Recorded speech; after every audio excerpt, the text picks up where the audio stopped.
ისევ რეზო გაბრიაძე მინდა ხა წავიკითხოთ თან კითხოთ მინდა რომ ვაქციო როგორ მე დედიკოს შვილი ვიყავი, წიგნებს ვკითხულობდი, სუფთა საყელო მქონდა.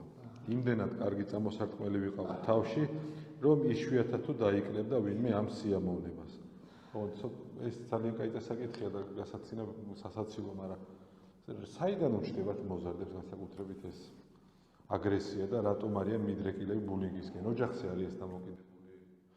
არის, რა თქმა უნდა, ის გარემო, სადაც ეს ბავშვი იზრდება, რა თქმა უნდა, ძალიან მნიშვნელოვანი თემაა, მაგრამ ეს არის, რა თქმა უნდა, მოზარდის და საერთოდ ბავშვის ფსიქიკის ფორმირების პროცესში რაღაც გარკვეული ეტაპი, როცა ბავშვი ამას გადის აგრესიის, თავის უპირატესობის დამტკიცების,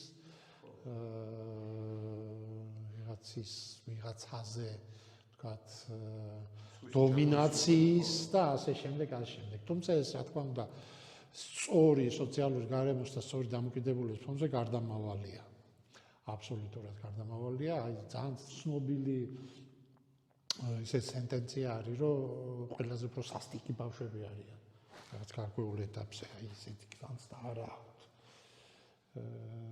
რასაც მე მორდილობაში ემპათია ქვია, რასაც რაღაც ეს გაზიარება ქვია, აი ეს მოცემულობა ზოგჯერ არ აქვს თქო, რაღაც გარკვეულ ეტაპზე ესე ხდება.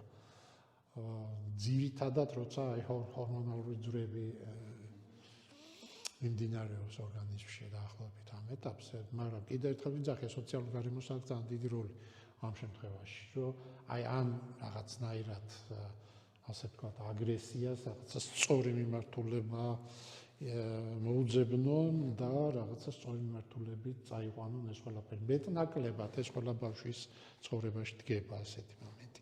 უბრალოდ შეიძლება სხვა ფორმით იყოს გამოსახული, სხვა ფორმაში გადატრანსფორმირდეს.